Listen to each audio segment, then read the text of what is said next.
น้องหมู่บ้านเฮากูฮ้อหลังคาเฮินตีเปิ้นตื่นจืนขึ้นมาแล้วก็มาเปิดวิทยุฟังรายการซับเปเหละปะกินากะขอนลุงไก่แจ้งรายการเสียงธรรมแสงทองดำเนินรายการโดยต้นตัวแห่งอาตมาภาพกล่าวกับผมตุลุงนันชัยวัฒนาคเสโน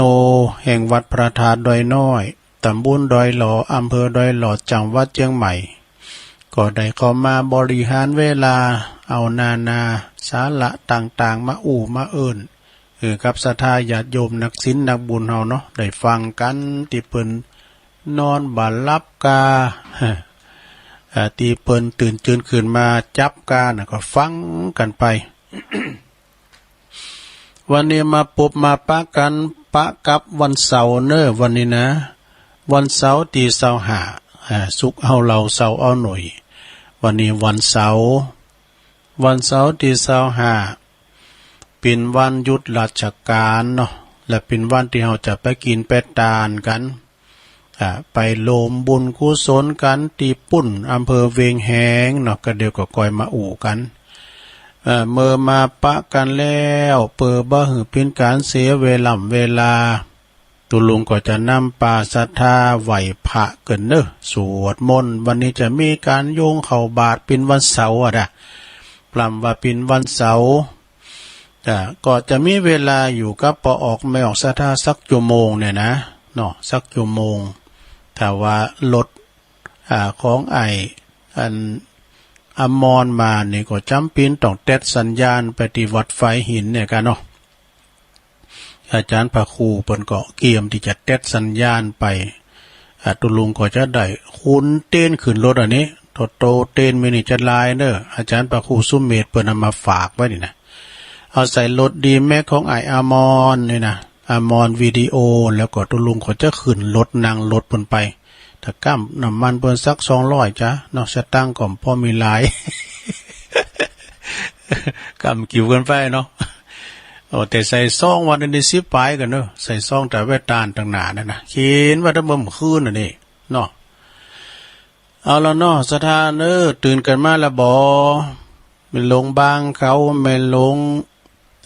ตังไม่ลงโอนเขาแม่บุญพินตุลุงก็ประสานงานแล้วเป็นสะพานบุญเนอะแม่บุญพินได้บุญด้วยกันเนาะไหวพระตึงโหลงตึงหลายเปิดความเป็นสิริเป็นมังกรเป็นมงคลเนาะวันนี้เป็นกรณีพิเศษก็เดี๋ยวตุลุงจะได้สวดพญานกยุงทองอุเตอเปเปิดความเดินทางแคล้วคลาดปลอดภัยทุกตารางกิโลเมตรของการเดินทางนะไหวพระเนาะอะระหังสัมมาสัมพุทโธภะคะวาพุทธังภะคะวันตังอภิวาเทเมสวากขาโตภะคะวะตาธัมโม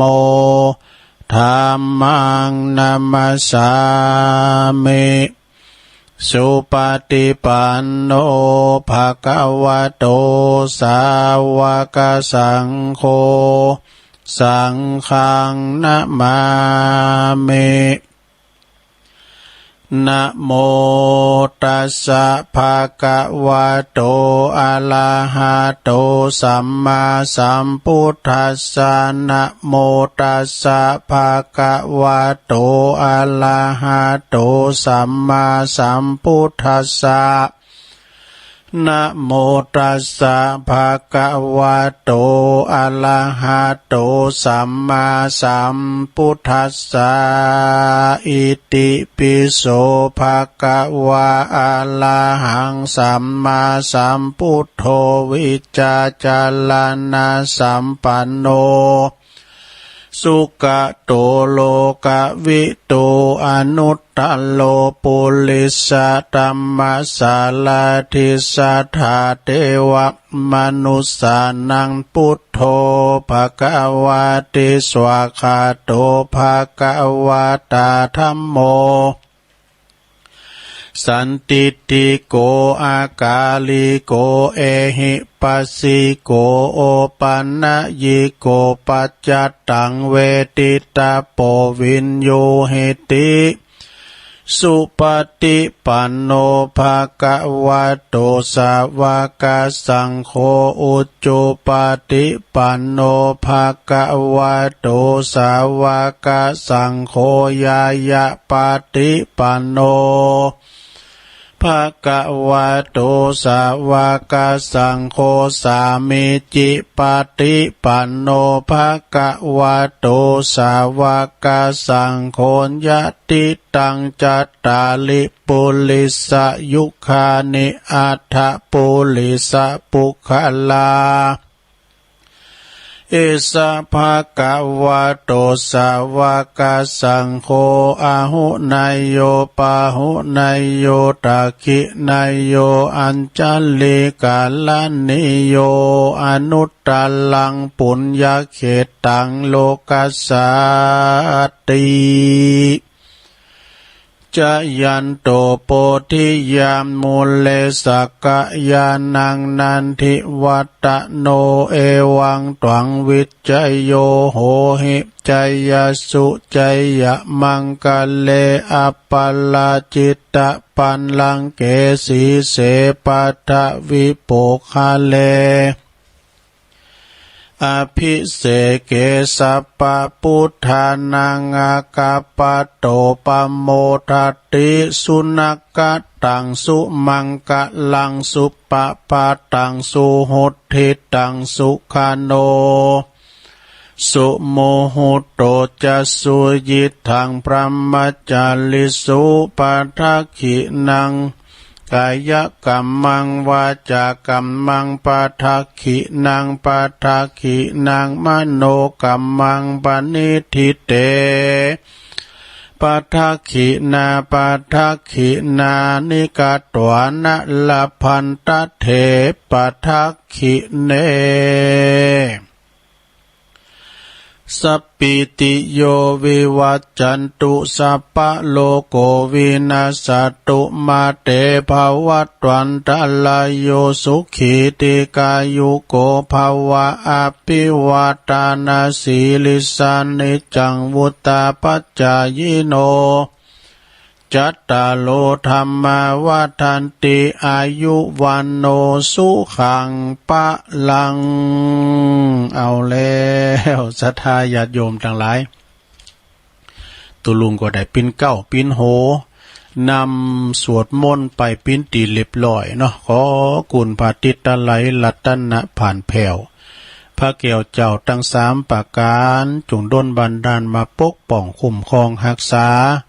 ยังเจ้าสมณะศรัทธาและมหาโมลศรัทธาตึงไปในไปนอกเนาะหมู่เฮาเจ้าขาดต่างหลายต่างไปในก็มีครูบาอาจารย์พระสงฆ์องค์สมณเณรเจ้าอยู่กับวัดกับว่าขยมพาหน่อยก็ดีเนาะขอให้อยู่ดีมีสุขอายุมั่นขวัญยืนแล้วก็ขอให้กำจูปูจาสืบศาสนา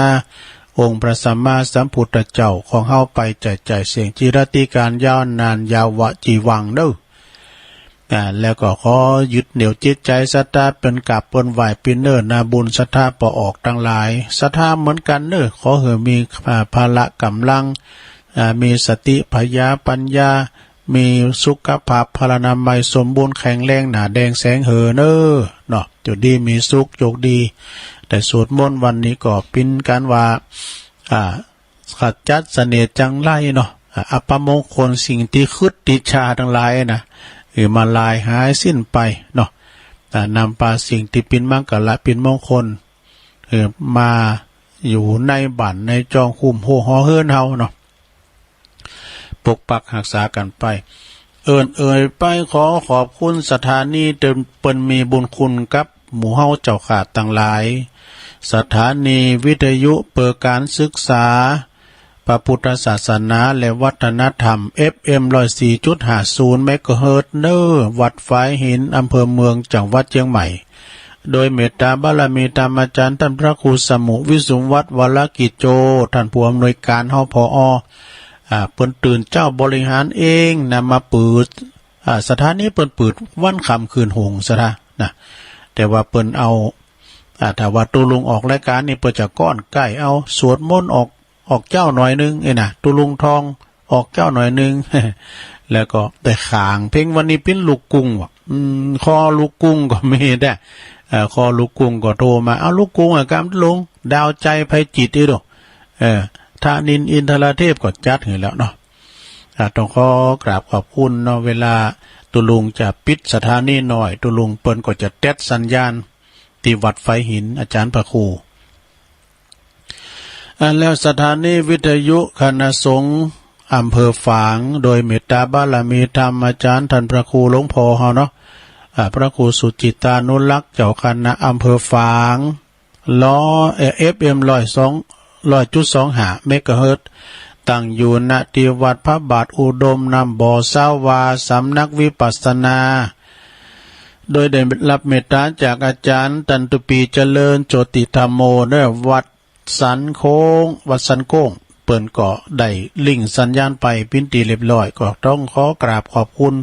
มาณโอกาสที่นี้โดยแต่ยินอาจารย์หลวงพ่อพระครูวันนี้เปิ้นก็จะมาตีจอมตองนี่เด้อ คณะสงฆ์ภาค7มีเจียงใหม่ละปูนแม่ห้องสอนวันนี้เปิ้นก็จะมาถวายการต้อนรับเจ้าคณะภาค7ด้วยแล้วก็มารวมทำบุญทักษิณนาอุทิศถวายครบ2เดือนของประเดชพระคุณหลวงปู่ด้วยเนาะแม่นกะ2เดือนนะกะไม่ใช่กะแล้วก็สถานีวิทยุที่เปิ้นรับสัญญาณเฮาก็อันนี้ก็แดนดินถิ่นล้านนานี่ก็เนาะโดยไอรุจิสมบัติเงาคำสถานีเปิ้นก็ตั้งอยู่ที่นำบ่อหลงที่บ้านหงโงตำบลนำบ่อหลงอำเภอสันปัดตองนี่เองเนาะขอบคุณเน้อ103.50เปิ้นก็รับสัญญาณตั้งแต่เวลา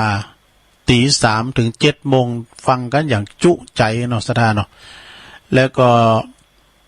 มนเสียงธรรมจากแม่แจ่มตัวเนอร์มนเสียงธรรม106.25ตุปีอุทัยถึง2ก็ลิงก์สัญญาณไปปิ้นตีเรียบร้อย 89.50 บ้านทุ่งเรดิโอนะสันป่าตองปะอุดมแม่เทียมวันพุทธวงศ์ด้วยแล้วก็สถานีที่เปิ้นรับฟังจากออนไลน์ไปก็มีขอบคุณเด้อกูเสงกูสถานีที่เปิ้นรับลิงก์สัญญาณไป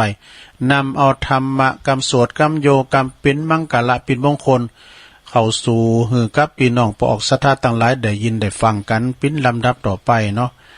ต้องขอเจริญพรขอบคุณแล้วก็ขอกราบขอบคุณครูบาอาจารย์ที่เปิ้นเป็นเจ้าหน้าที่ลิงก์สัญญาณไปเนาะเป็นที่เรียบร้อยวันนี้ก็เป็นวันเสาร์สดาญาติโยมทั้งหลายนะ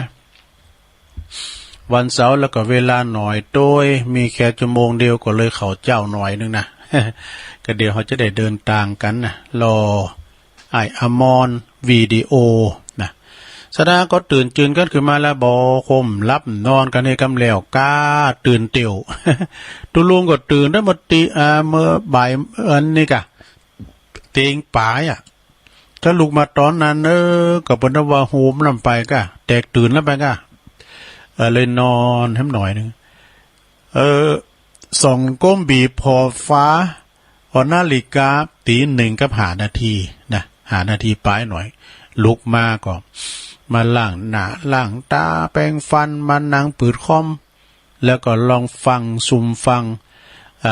เช็คระบบดังวัดไฟหินก็ประมาณสักตี1:10 นาทีเนี่ยถึงดีก็ฮะอาจารย์พระครูเปิดเพลงผ่าเหลืองแล้วนี่ เปิดเพลงผ่าเหลืองแล้วนี่ตุลุงก็กำมาเกมทาไปเนี่ยเนาะหลายอย่างฉะนั้นก็จะไปลืมกันเนอลงเนออันใดตีมมันโคนที่จะเอาไปปินยุกปินยาก็เกมไว้ยาหลังวิหารก็เนี่ย เอาถุงเสี่ยวอย่าไปตัวรถมันขึ้นดอยกันก้งไปก้งมามันก็น่าลงโอนนะมันโก่งไปโก่งขึ้นตำบุญดอยนะมันจะว่าเล็บแสนเขามันจะนะขึ้นบุญแสนเขาเลยแหละนะตุลุงเคยไปเมื่อเนาะเดี๋ยวนี้ทางดีหมดโยมพอทัศนีพอทิวทัศน์ตั้ง ตั้งข่างตั้งมีเก้าไม้เก้าตอกเนาะโตสถาไปเปิดหูเปิดตาป้องกันเนาะแต่ก่อนนี้อำเภอเวียงแหงนี่ก็เป็นส่วนหนึ่งของอำเภอเจียงดาวนะแต่มันจะเลยไปมันจะเข้าไปลึกหน่อยนึงก็คล้ายๆกับกัลยาณิวัฒนาเนี่ยอย่างแม่เจียมเขาอีกนะเปิดก็เลยตั้งเป็นอำเภอแทนเนาะโอ้เปิดก็เป็นชุมชนของพี่น้องไตเนอะพี่น้องไตใหญ่หนักตุลุงเคยไปแล้วเจอไปสมัยตุปกะเนาะเปิ้นอยู่วัดมงปอกตุปกะนี่เปิ้นอยู่วัดมงปอกก็หิมวัดพระธาตุแสนไหเตียวไปหากันได้ที่วัดพระธาตุแสนไหก็ตุปีนั้นลงยันนะสีโลเปิ้นอยู่วัดปัตตานเนี่ยเปิ้นไปปิ้นตุลงสมปานจะวัดหันวางนี่เนาะจากหันมาเปิ้นก็ไปอยู่วัดทุ่งพึ่งช่วงนั้นตุลุงก็ไปนอนโดยเปิ้นพร้อมหยังพองนะไปเตียนวัดพระธาตุแสนไหไปที่วัดมงปอก แสนไหเตียนอำเภอเวียงแหงเนาะฉะนั้นก็กาเกมกันได้หุ่นตั้งนี่ก็จะเกี่ยวไปเกี่ยวมาเหมือนก็เอาไปในห้องสอนเนี่ยเอายุกเอายาเนี่ยไปตัวในโรงเนอเกมทาวซุปหมากล้อลงโกนเก็บไว้เนอซุปหมาก เอาละเปิ่มเป็นการเสียเวลาเนาะตุลุงจะสุมาเขาพีข้าหารกันเนอโยมเนอนะมาเมตุปาบุภาลาจาตันเนโอตานาปิกาหาลาตันเนสหปาลิวาลาตันเนวัลาตาคินายเยกายะตัวเลวาจีตัวเลมโนตัวเลสันจิจาปามาเตนาวาอาสันจิจาปามาเตนาวากายะกัมเมนาวาวาจีกัมเมนาวามโนกัมเมนาวาอติตาโตสังปัจจุปันนโตสังสัพพังโตสังขมันตุโนตุติยัมปิตาติยัมปินัมมาเมตุปะบุภาลาจตาเน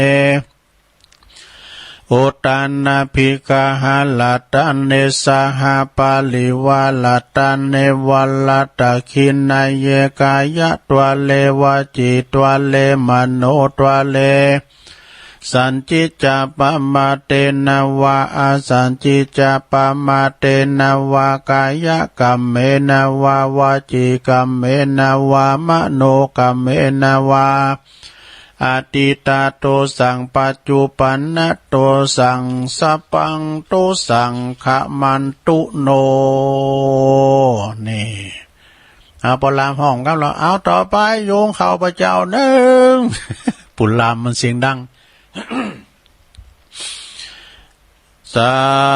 ธุโอกาสะอิมังโอตันนาปินดาตานังติลัตตานานังสักกัจจังเตมาปูเจมาตุติยัมปิอิมังโอตันนาปินดาตานังติลัตตานานังสักกัจจังเตมาปูเจมาตาติยัมปิอิมังโอตันนาปินดาตานังติลัตตานานังสักกัจจังเตมาปูเจมาติคาลตังหิตายาสุขายายาวานิปปานายาสังวัตันตุโนต่อไปโยงเข้าบาทหนึ่งพอลามบนห้องดู บุจานมาแล้วบุจานว่าเลยสา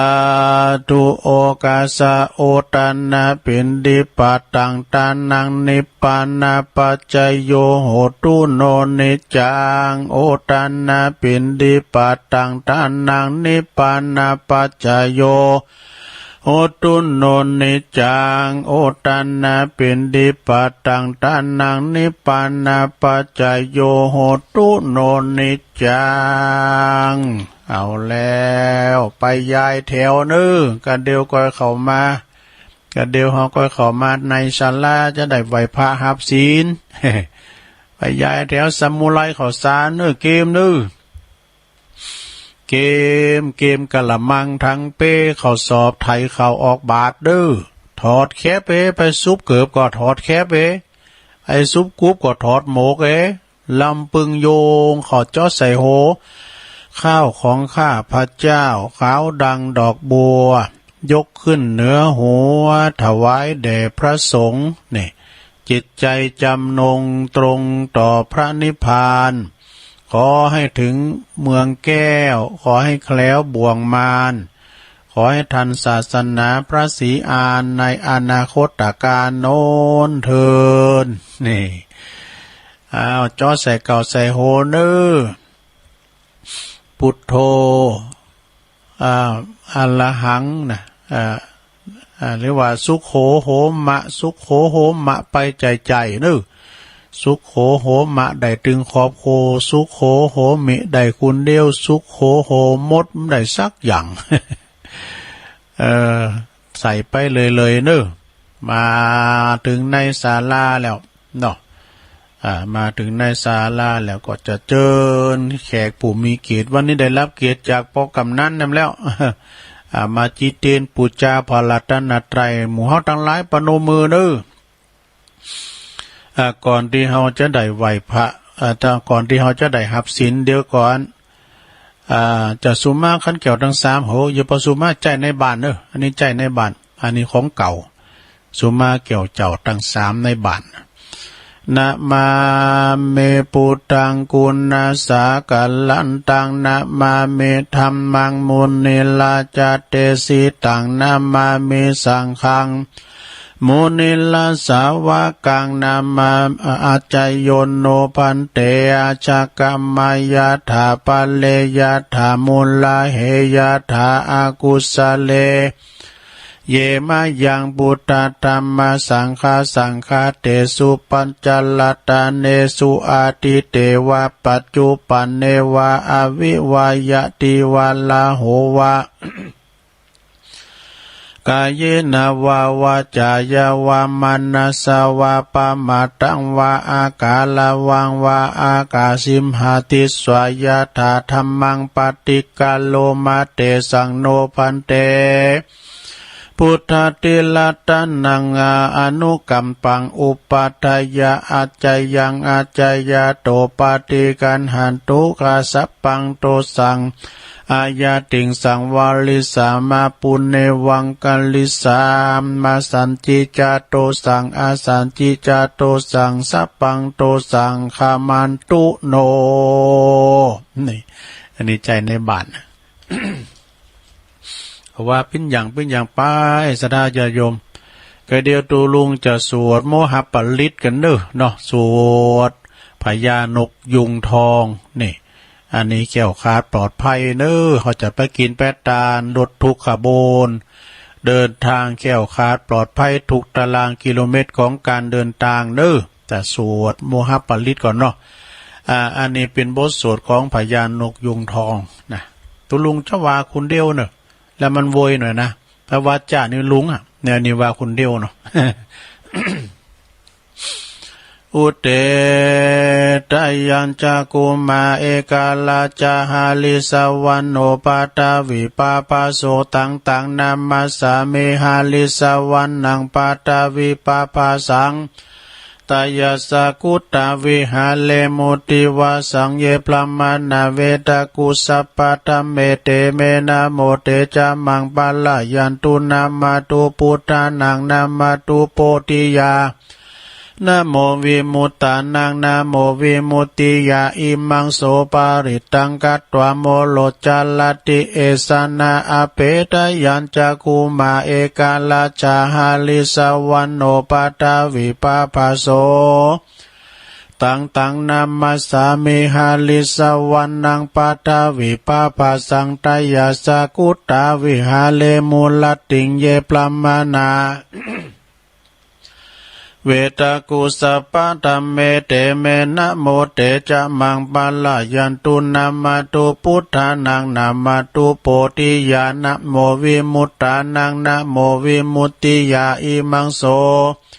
ปาริตังกัตวะโมโลวัสมะกะปะยิติโมลปาริตังเอาแล้วอันนี้สวดเขี้ยวขาดปลอดภัยเน้อศรัทธาเน้อเดินทางโดยสวัสดิภาพโดยทางเดินทางไปสู่จุดหมายปลายทางไปปิกไปมาก็ไปปลอดภัยมาปลอดภัยทุกขบวนทุกตารางกิโลเมตรเนอะของการเดินทาง ต่อไปก็จะได้อาราธนาศีลอันนี้เนาะเอาศีลกันเนอร์สดาเนาะเอาศีลเพื่อความพิสิริเป็นมงคลพี่น้องที่ไปวัดไปว่าบ่ได้วันนี้ศีลนี่วันศีลมันมาปุ้นในวันอังคารมันก็เนี่ย28พุ่นน่ะนะ28นี่เป็นวันเฉลิมพระชนมพรรษาพระเจ้าแผ่นดินฮอเนอร์รัชกาลที่10ตั้งพระครูเขาที่เปิ้นมีเป็นพระพระครูเปิ้นก็จะไปทำพิธีตั้งอำเภอนะวันที่28นี่ก็เป็นวันสำคัญของประเทศไทยเฮาเนอต่อไปศรัทธาเอาศีลราธนาศีลด้วยกันรับศีล5ด้วยกันพี่น้องไปวัดไปวามได้เอาบ้านเป็นเฮิรนโหพิจัยอยู่ได้ก็บ้านกับเฮิรนกว่าอันปีกับน้องนี่ บ้านกับเฮิรนเนี่ยเนาะเป็นปีกับน้องนี่เอาบ้านเป็นวัดศรัทธาตัวลุงก็จะต่างอกต่างใจเป็นปู่จานกว่าเนี่ยเป็นปู่ลามกว่าเนี่ยเป็นตุเจ้ากว่าเนี่ยเป็นเน้นกว่าเนี่ยดูเป็นโตใหญ่ตุน้อยขยมเสร็จ ตั้งใจมายังพันเตติสาลันเนนะสหปัญจศีลานิยาจามะตุติยัมปิมายังพันเตติสาลันเนนะสหปัญจศีลานิยาจามะตติยัมปิมายังพันเตติสาลันเนนะสหปัญจศีลานิยาจามะนะโมตัสสะภะคะวะโตอะระหะโตสัมมาสัมพุทธัสสะนะโมตัสสะภะคะวะโตอะระหะโตสัมมาสัมพุทธัสสะนะโมตัสสะภะคะวะโตอะระหะโตสัมมาสัมพุทธัสสะพุทธังสรณังคัจฉามิธัมมังสรณังคัจฉามิสังฆังสรณังคัจฉามิตุติยัมปิพุทธังสรณังคัจฉามิตุติยัมปิธัมมังสรณังคัจฉามิตุติยัมปิสังฆังสรณังคัจฉามิตติยัมปิพุทธังสรณังคัจฉามิตติยัมปิธัมมังสรณังคัจฉามิตติยัมปิสังฆังสรณังคัจฉามิติสรณะขะมะนังนิธิตังปานาติปาตาเวละมณีสิกขาปะตังสมาธิยามิอตินนาตานาเวละมณีสิกขาปะตังสมาธิยามิกาเมสุมิจฉาจาลาเวละมณีสิกขาปะตังสมาธิยามิมุสาวาทาเวละมณีสิกขาปะตังสมาธิยามิสุราเมรยะมัชฌะปมาตฐานาเวละมณีสิกขาปะตังสมาธิยามิอิมานิปัญจสิกขาปทานิสีเลนะสุขติงยันติสีเลนะโภคสัมปตาสีเลนะนิพพุติงยันติตัสมาสีลังวิโสทะเยสาธุสาธุสาธุ เอาเรียบร้อยเนื้อศรัทธาญาติโยมเด้ออันนี้เป็นศาสนาพิธีนะไหวพระหับศีลสวดมนต์กล่อมกันไปปินตีเรียบร้อยสวดโมหับปาริตคาถานกยุงทองเดินทางแข็งขาดปลอดภัยแล้วก็โยงเข่าบาทโยงเข่าพระเจ้ากันปินตีนำแล้วเนาะศรัทธาญาติโยมทั้งหลายอันนี้ก็คือเป็นความเป็นมงคลเป็นสิริเป็นมังกันละเป็นมงคลกับตนกับโตกับขอบกับโคกับหมู่เฮาเจ้าขาดทั้งหลายศรัทธาเนาะอยู่ดีมีสุขเนอแม่ลงเขาปอลงเขาอยู่กันตั้งบ้านตั้งจองตั้งหอตั้งเฮินเนาะก็จะเอาบุญมาฝากเปิ้นตุอีก็ได้บุญนะบุญกุศลปกปักรักษาหือมูราศรัทธาตั้งหลายอยู่ก็หือมีใจเนาะไปก็หือมีโจกมีลาบได้พาแป้ตั้งขาศึกศัตรูหมู่ม่านตั้งหลายนะอยู่ดีสบายเหมือนกันจูปู่จูโคนตอนนี้ไปตุลุงก็จะเอาอันนี้มาวาทำกรรมหนึ่งก่อนอานิสงส์ของการสวดมนต์นี่นะความสุขของการสวดมนต์นี่มันเป็นอย่างใดศรัทธาการสวดมนต์นี่นะศรัทธาเฮาต้องตั้งใจนะมีคุณปอกาเมกาเนาะเมกานี่เปิ้นสวดมนต์นะโอ้เปิ้นว่าอันอยู่ร้านร้านขายเปิ้นสอบสวดมนต์แล้วไปทำบุญพระทำบุญก็เอาเปิ้นว่ายิ่งให้ยิ่งมีสวดมนต์ในเปิ้นเตือนในสวด70,000นะเปิ้นว่าอานิสงส์ของการสวดมนต์เนี่ยมันเป็นการเดียวว่าปัดเป่าขจัดปัดเป่าโพยภัยเสน่ห์จังไรต่างหลายไปตุยแล้วก็เทวบุตรก็รักษาเทวดาก็คุ้มครองเนาะการสวดมนต์นี่ต้องมีใจจดจ่อต่อการสวดนะวอกแวกบ่ได้กึดไปทางหน้ากัดกึดไปทางในอย่างตุลุงเคยสลัมแล้วเตอก่อนนั้นนี่แม่แดงเนาะแม่แดงไอ้สงวนอยู่เราอยู่น้องสลิงเนาะเปิ้นแป้จะว่าจะโทรมาโตข้ามไปบดนึงเด้อยอมรับอย่างลูกผู้ชายเพราะว่ามันข้ามไปได้กะเฮากึดไปทางนอกการสวดจบแล้วจะเอายังมาต่อจ้าจะอู่เรื่องยังจ้าก็เดี๋ยวก็สวดพูดอันนี้มันจะพูดอะไรมันขามยกขามให้นะเนาะเพิ่นสวดด้วยเฮาลูกเนาะซัดดามเจ้าไปสวดด้วยเฮาบองโยมมื้อคืนเหรอสวดมนต์เนี่ยสวดมนต์ด้วยกันนะซัดดาถ้ามืออยู่ดีมีสุขครูบาจรวัดปัตตานิ่มก่อนเพราะว่าปูละที่มาหยาดน้ำติ๊กๆสวดมนต์เนี่ยก่อให้เกิดลาภสักการะมันดึงมาเองนะเปิ้นว่าจะไปขาดในการสวดที่วัดพระธาตุน้อยๆก็เหมือนกันสดาเตือนฝุ่นก็อ่อยเนาะตกซีเฮาก็ว่าเปิ้นสวดก้าเนาะ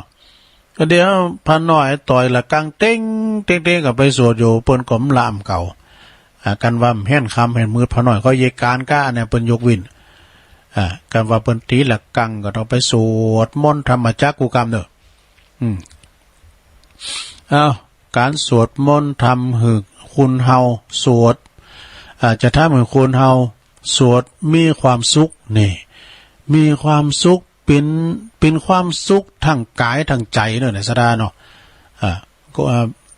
มันจะเป็นที่ว่าความสุขถึงกายถึงใจ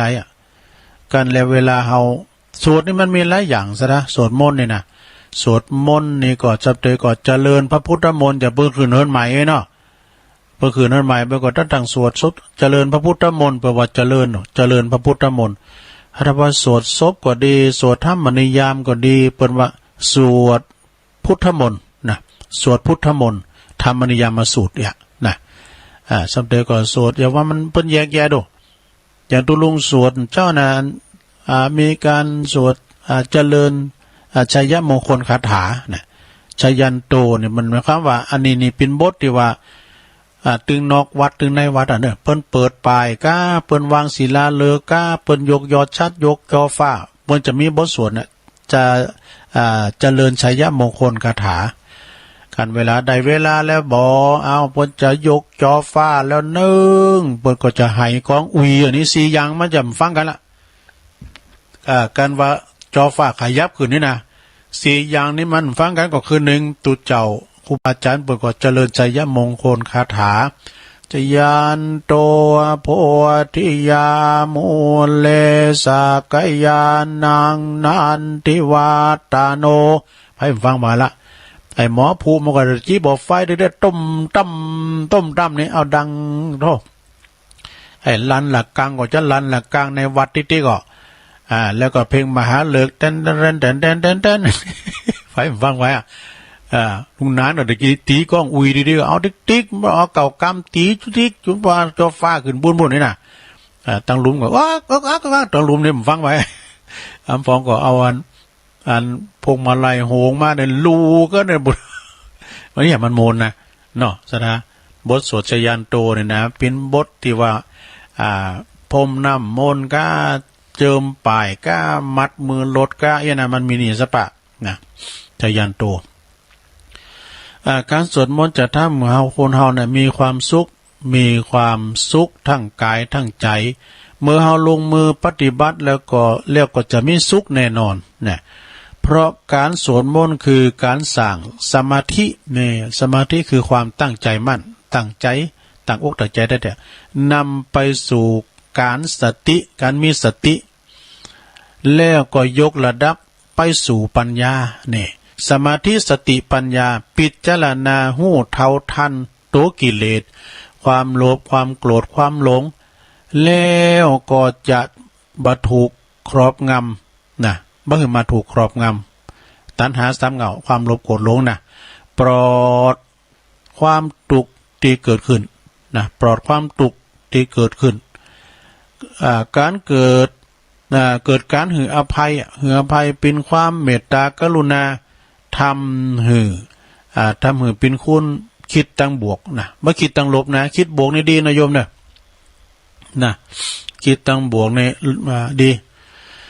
การสวดมนต์นี่จึงสามารถทำหือทุกเพศทุกภัยกูอย่าน้อยจะยิงสถานเราผอยใน YouTube หรอกละอ่อนน้อยสามเณรธงไทยวะเพิ่นอยู่จังหวัดตรังบ่น่ะสวดปาติโมกข์ได้ซะนะโอ้ตุลุงนี่มันได้สักออกละอ่อนยังมาเน็ตอายุ8 ขวบโยมนะโอ้เน็ตแท้ๆอันนี้เปิ้นได้บุญเก่าเพิ่นได้ซื้อมาตัวน่ะเนาะสถานเนาะเปิ้นมีบุญเก่าด้วยว่าอาจารย์พระครูเขาว่านะเอาต้องบอกว่าละอ่อนตัวตอมหยังสำเร็จนะสวดมนต์7เก่งนะตั้งแต่น้องเฟื่องฟ้าเขามก่อนเนาะน้องไอติมเขาแล้วก็น้องยังก็ลองเขากว่าเพิ่นสวดมนต์เก่งนะสะอาน้อยแต่ละอ่อนแท้ๆเนาะสวดมนต์เก่งเนี่ยเพิ่นบุญเก่าเพิ่นส่งเสริมตัวน่ะอันเนี้ยฉะนั้นการสวดมนต์เนี่ยมันเป็นการเดียวว่าหือผลเป็นวิธีที่จะสวดมนต์หือได้ผลนั่นก็ทุกเพศทุกภัยทุกเพศทุกวัยที่เขาจะได้สวดมนต์ถ้าได้ศึกษาหือเข้าใจเรื่องราวความปิ่นม่ายน่ะก็คือหมายความว่าของบทสวดก็ยิ่งจะสร้างความศรัทธาเจอมันส่วนเวลาที่จะเหมาะสมควรนั้นก็เวลาบัดน้อยก็พักสักประมาณ1 ชั่วโมงเนี่ยดูบัดน้อยกว่า1 ชั่วโมงแต่ว่าถ้าหากนั่งสมาธิสวดมนต์จบแล้วก็ยังเพิ่มความสงบแห่งจิตใจตัวนี่ก็สวดมนต์แล้วเขาก็มีการเจริญสมาธิภาวนากันนะเนาะภาวนากันสรุปแล้วการสวดมนต์ทำให้คุณเฮาเนี่ยสวดสุขทั้งกายและก็ทั้งใจแน่นอนพระท่านเรียกว่าเป็นอานิสงส์ก็คือประโยชน์ที่เกิดขึ้นนั่นเองนี่อันนี้นะการสวดมนต์เนี่ยนะศรัทธา สวดมนต์ก็มันมีหลายแบบต่างอกต่างใจบางตุนบางองค์เนี่ยนะอุ้ยเปิ้นสวดเก่งสระญาโยมทั้งหลายตัวลุงย้ำได้เสียงเด้อเนาะก่อนอยู่เวลาปูเนี่ยบทสวดหลายอย่างนี่ตั้งเชียงใหม่นี่เปิ้นเอากันแล้วเอามาอยู่มาตองกำลุนนี่มันบ่ได้บ่ได้กินของเก่านะกินของเก่าคือหมายความว่าได้ก็อันเก่าอันใหม่แต่มาตองเนี่ยมันถึงบ่ได้ซะนะมีก็มันจะลืมติ๊กๆกันสวดถึงวันนี้สัก15 วันนี่เฮ็ดจะลืมเลินเหมือนกันเด้อบทสวดต่างๆนี่นะเนาะศรัทธาอันนั้นนี่ก็แต่ว่าไปก็สวดมนต์อย่างน้อยนะ กำไหวพระเจ้าเนี่ยที่เฮาสูตรกันเจ้าน่ะอิติปิโสสวากขาโตสุปฏิปันโนน่ะนะได้มาก่อนรับก่อนนอนโสดโยโกห้อง ไอ้ไล่ไอ้ขาตึงมาไก่มากายเนอะอยู่ดีสบายมิตุกมิโศกมิเศร้ามองใจยังสักอย่างเนาะอันนี้ก็เป็นการบทสวดมนต์ต่างหลายต่างๆสดาญาติโยมต่างหลายเวลาไก่มาเนอะไก่แต่ถึง4 โมงตุลุงก็พอกะหุ่นตั้งโกไฟหลดส่องมาไปน่ะการส่องมาแต่ตุลุงก็จะได้ย่างตอนนี้ก็ไปคุนตีนน่ะเนอะอ้อมว่าไอ้วีรพันธ์พอเสี่ยวพันธ์ก็ทันปะคูสุเมธเอาคูณโคลุงรถในบทเหอปอปี้ปอปังก็เดี๋ยวตุลุงก็จะได้เหอปุเนาะก่อนที่เพิ่นจะมานี่สดาญาติโยมได้ตื่นกันมาแล้วบ่วันนี้มีธรรมะธรรมโมหยังเตอเนอะสวดมนต์ครับไปดีมาดีบอกสดาญาติโยมตื่นแต่เจ้าเกมขอบเกมโคดีๆเนอะเกมเข่าซุกเดี๋ยวนี้พร้อมก่อน1เข่าซุกแล้วนะเดี๋ยวเอาไปเผลอพอในโลนเนอะของสเบงก็ไปคุณตีคุณตางนี่แน่แต่ตุลุงก็จะไปตัวไออามอนวิดีโอเนาะอามอนปินตาเปี้ยตอนนี้ไปจะลองเช็คคืนพอเราไปตื่นกันมาแล้วบอวันนี้มีธรรมะธรรมโมยังสักอย่างเนอก็เดี๋ยวก็ไปสวดมนต์กันปูนแหมเนาะที่เวียงแหงนี่วัดกองลุ่มนี่เป็นวัดกองหลวงพ่อเจ้าคณะอำเภอนะลงเนอเจ้าคณะอำเภออย่างตุปีสมเพชว่าเปิ้นตัวสูงเนอตัวลุงน่ะสูงเขาก็ไข่หันเปิ้นน่ะชมบารมีเปิ้นเนอวัดกองลุ่มนี่วัดเจ้าคณะอำเภอเวียงแหงเอาสายแหลกมันแล้วเจริญปอน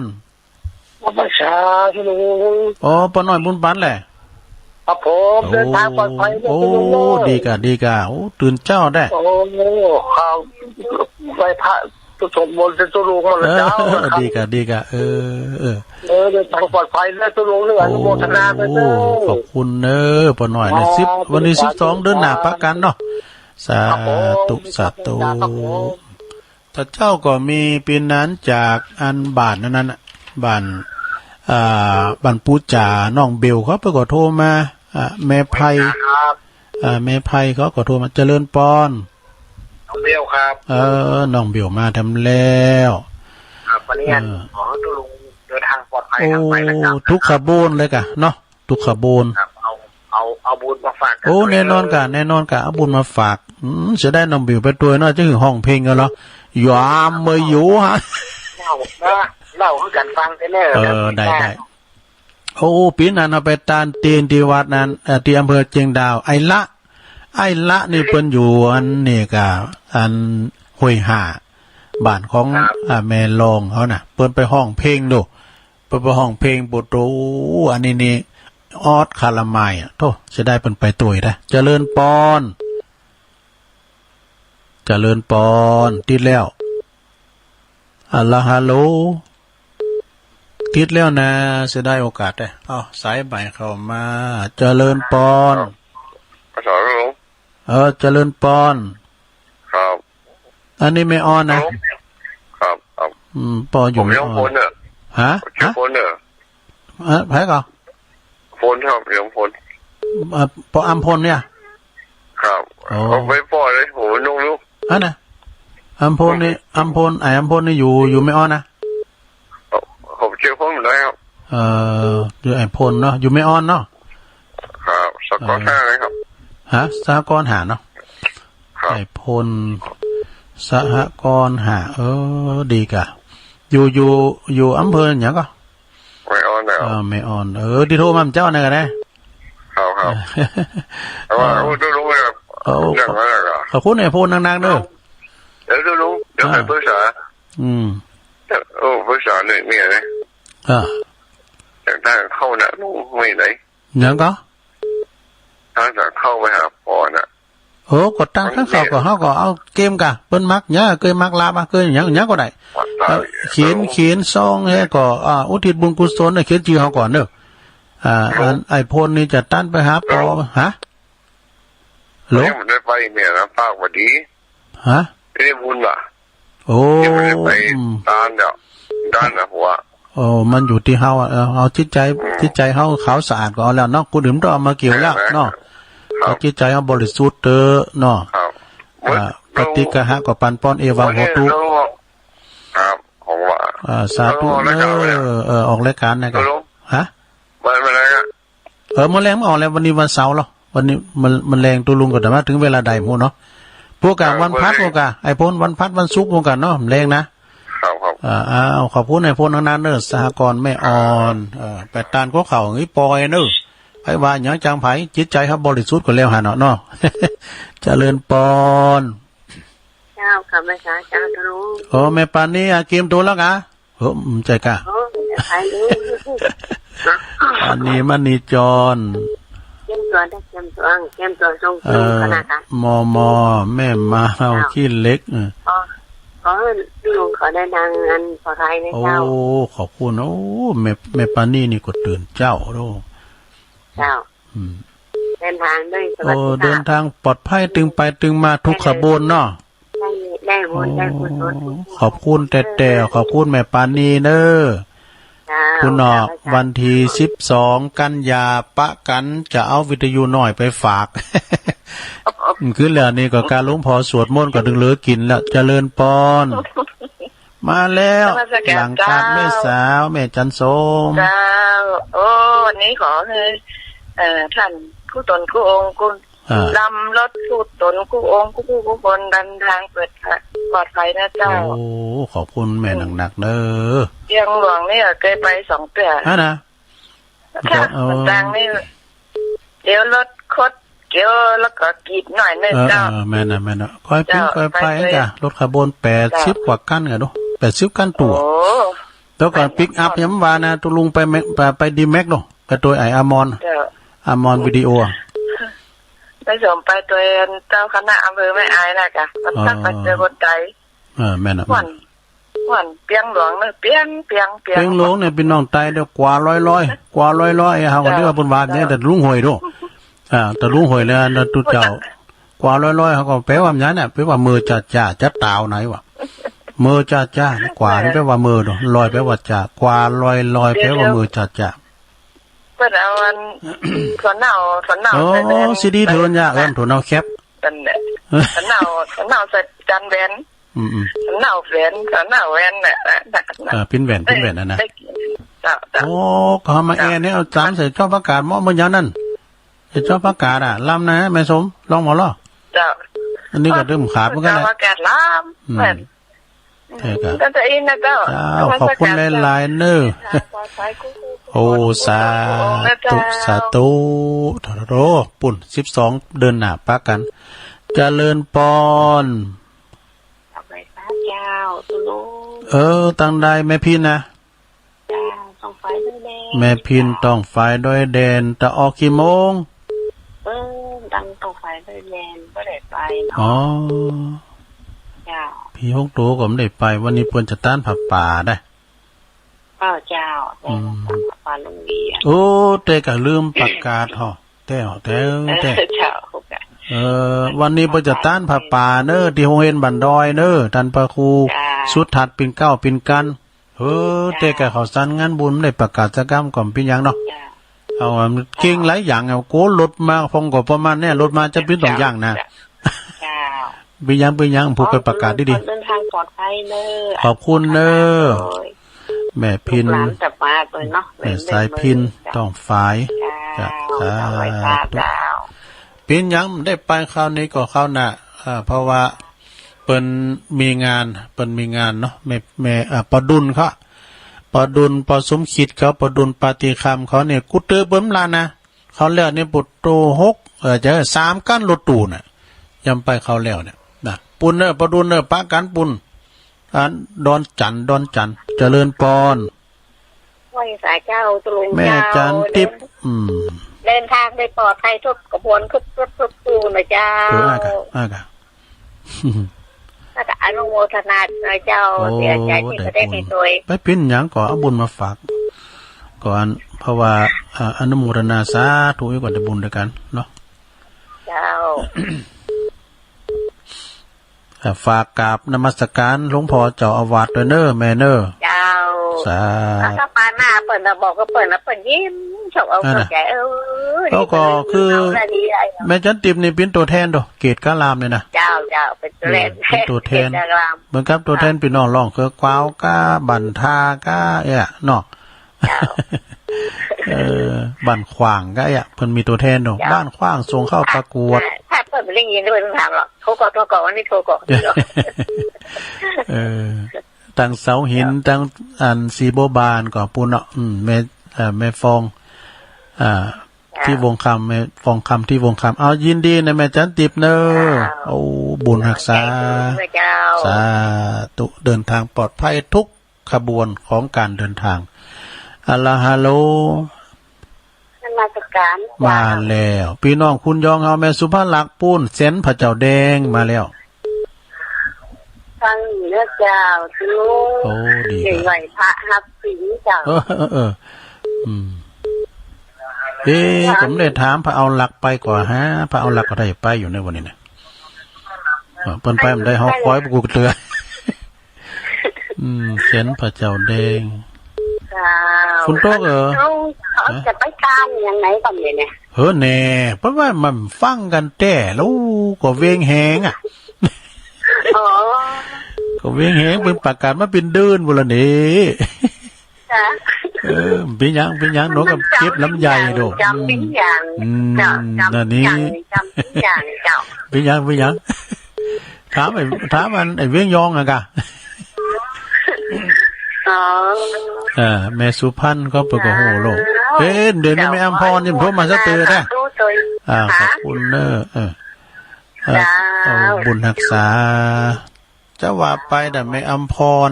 แม่อำพรบ้านห้วยโมงเนาะผมโทรมาสักเตือนเจริญปอนนมัสการครับขอให้เดินทางโดยสวัสดิภาพหลวงพี่นิพนธ์จากวัดพระธาตุดอยสะเก็ดนะมีกลอนมาฝากด้วยนิมนต์เลยครับวันนี้ไม่มีกลอนครับอ๋อไม่มีเนาะไม่เป็นไร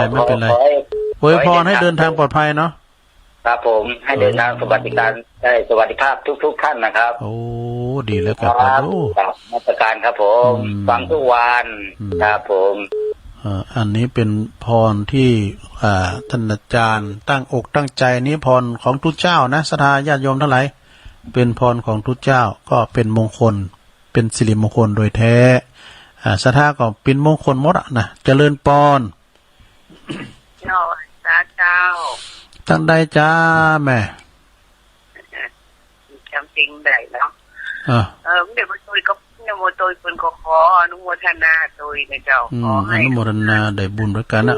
ทราบนะเจ้าป้าน้อยกัดนัดนะเจ้า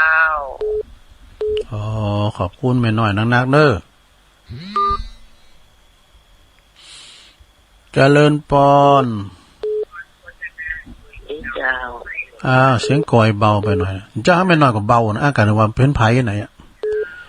เอาเข้าไกลๆหน่อยอยู่ไหนบันทึกซ่อนเจ้าฮะอยู่บันทึกซ่อนโอ้เจซ่อนแห้งน้ำหน่อยแห้งน้ำหน่อยแม่ยังก่อนนี่แม่มอนเจ้าแม่มอนแต่เจซ่อนคือลุงเดินทางปลอดภัยนะเจ้าโอ้ขอบคุณหลายๆเนี่ยแม่มอนเเจซ่อนนี่บันเทียเนาะบันเทียเนาะขอบคุณนะแม่เนอสาธุต้องเอาอันไม่ไหวไก่ปากให้หน่อยนะเจริญปอน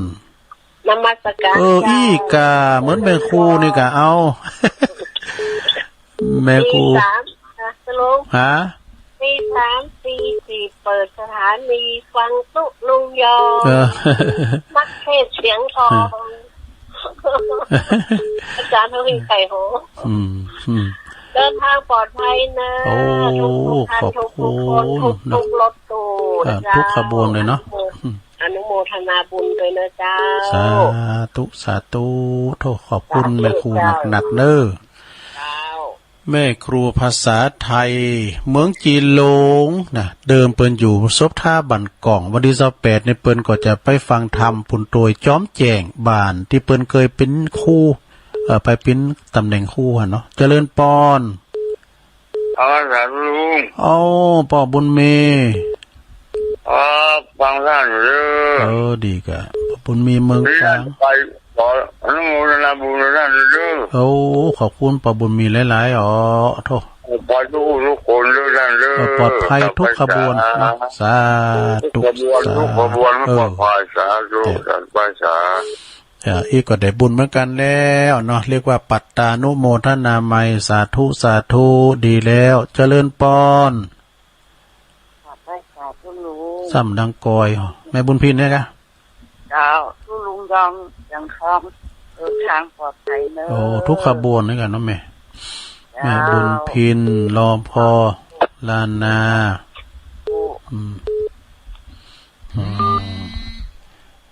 เป็นสะพานบุญเนี่ยแม่บุญพินแล้วเนอแม่บุญพินก็ได้บุญด้วยการเจริญปอน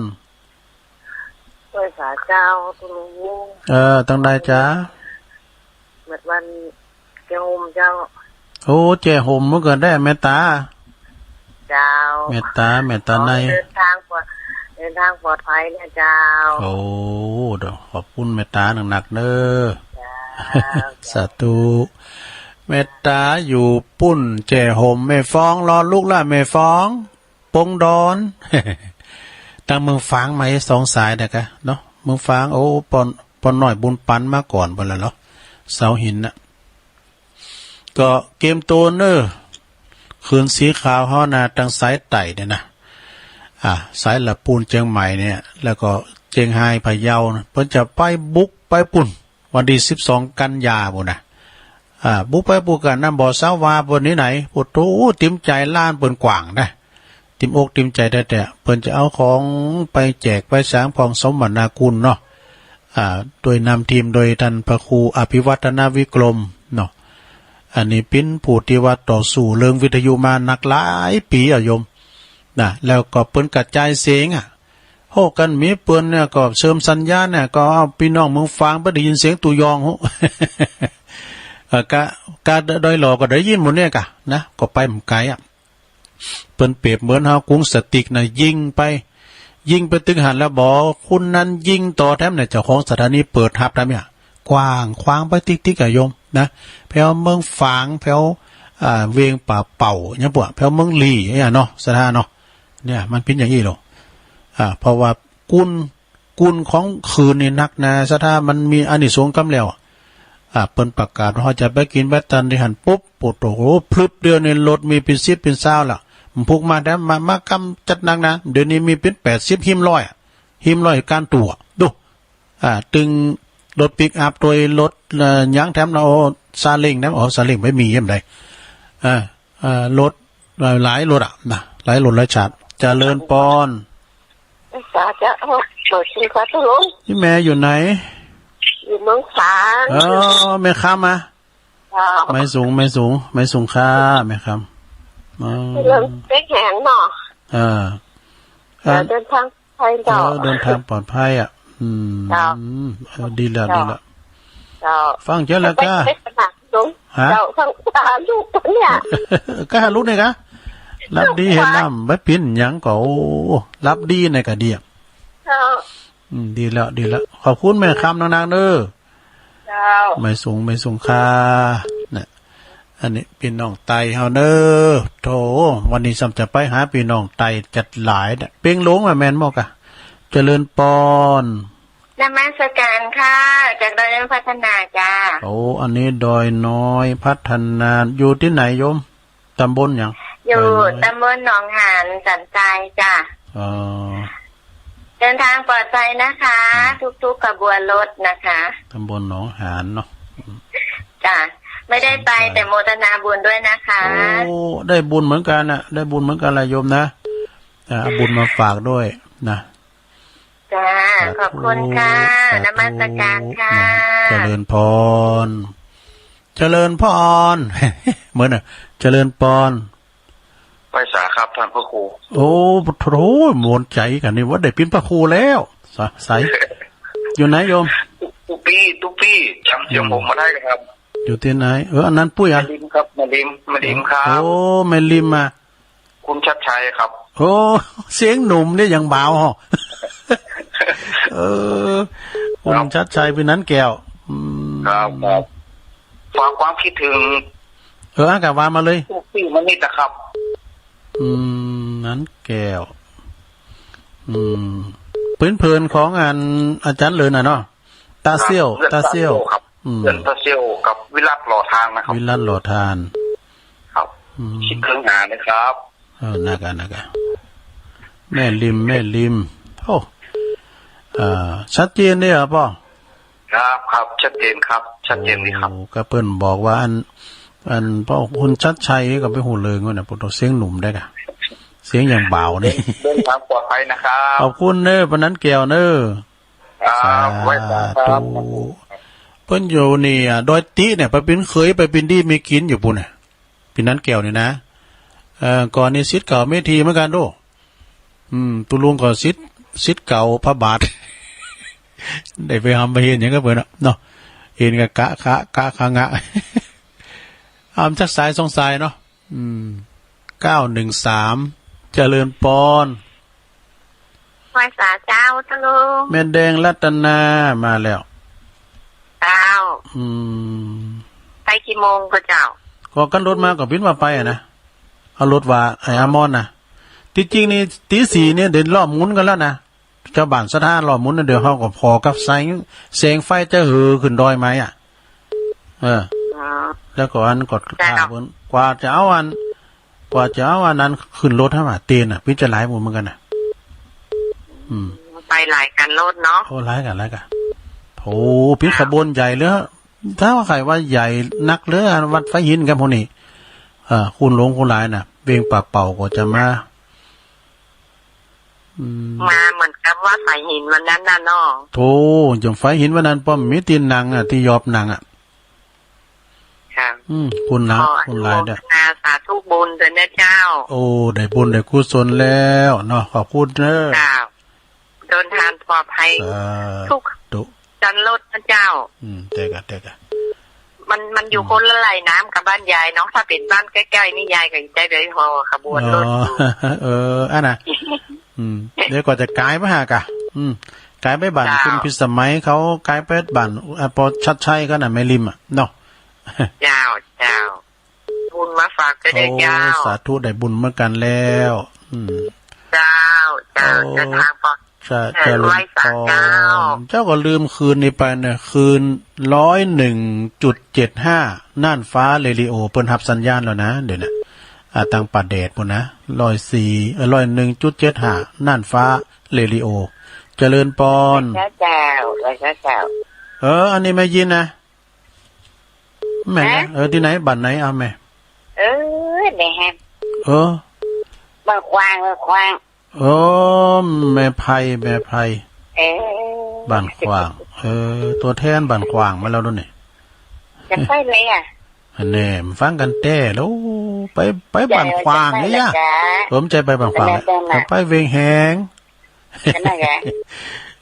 กำว่าจะไปไหนแหงนี่มาความว่ามันได้ฟังกันแล้วเนี่ยว่าไปเลยว่าแต่มื้อละกะอันกะแต่มื้อละกะรถมากกว่ามื้อให้จะลายนี่โอ้หลายกะรถเป็นหิม100กันเนี่ยตึงปิกอัพก็ถึง100บ่กะไปแสวงบุญเอาบุญมาฝากแม่ไพด้วยเนอะอยู่ดีมีสุขเนอะแม่ไพเนอะตัวแทนพี่น้องบ้านขวางแม่ไพนี่โอ้ขอบคุณแม่ไพหลายๆเนาะแม่ไพนี่เดิมเปิ้นคุณก็ข่อยปุ่นโรเพิ่นมาอยู่พี่นะอย่างที่ว่านะกะแม่ไข่แก้วบันเสิงดักไปน้ำโทรมากำแล้วนี้ฟังกันอยู่ก่อเจ้าก็พี่น้องตั้งบ้านพุทธจ่าพี่นั้นก็โทรมาเจริญปอนไว้จ้าเจ้าทำสายหนึ่งเนาะตั้งได้ลืมละกะสาวหินแม่พรน่ะโอ้โหเนี่ยนี่ก็หายไปมื้อนี่กะโทรมาฟังนั่นนึกว่าฟังกันเนี่ยก้าหอยโมงบัดทีโทรบัดตั้งเต๊ะกำลังโต่งห้ามเจ้าเนี่ยแล้วยินโต่งหาอยู่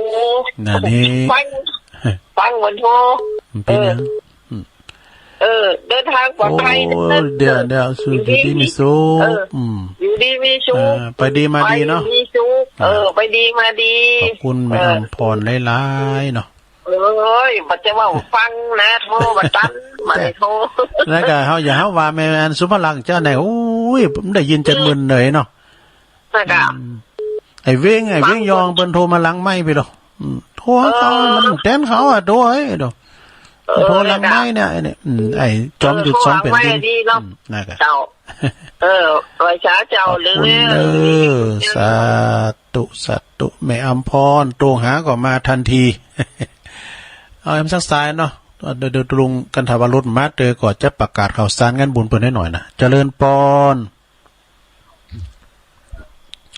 ตกไปละมีอยู่21สายวันนี้สายหนักเนอะสถาเป็นลูกเจ้ากันได้นะเดี๋ยวโทนสายพอเนอะสายแรกก็ปน้อยบุญปันเจ้าเก่าเจ้าเดิมเนอะเสาหินฟางเนอะปน้อยบุญปันนะสายที่สอนก็ผู้สื่อข่าวห้องน้องเบี้ยวในการเสียงออกวิทยุแล้วนะเพลงออกนะเปิดโทรมานะออกแล้วนะตรงชัดเจนเนอะนี่น้องเบี้ยวนี่เป็นผู้สื่อข่าวเนาะเปิดเป็นนางร้องด้วยนะห้องเพลงมนต์เนอะ3ไอ้พลสหกรณ์แม่อ่อนเนอะไอ้พลนี่ก็โทรมาหมั่นหลังไม่ก็โทรมานะไอ้พลเนอะสายที่4แม่ปราณีมั่นนีจรมแม่เมาขี้เหล็กฝางเดินทางปลอดภัยเนอะทุกขบวนนี่หรอสายที่5ก็แม่จันสมหลังกัดแม่สาวเนาะนี่ก็โทรมาให้กำลังจิตกำลังใจกันสายที่6ก็แม่พินต้องไฟด้วยแดนวันนี้เปิ้นจะมีการตอดผ่าป่าเด้อท่านอาจารย์สุดทัดท่านนันชัยโยเจ้าวัด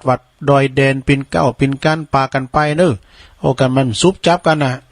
กาสายดอยแดนเนี่ยเต็มกว่า3ลำรถตู้นะเปิ้นไปกันปินกันนาอย่างดุ้งโลงเนี่ยพอลงบ้านก็เมออยู่ก็ลงบ้าน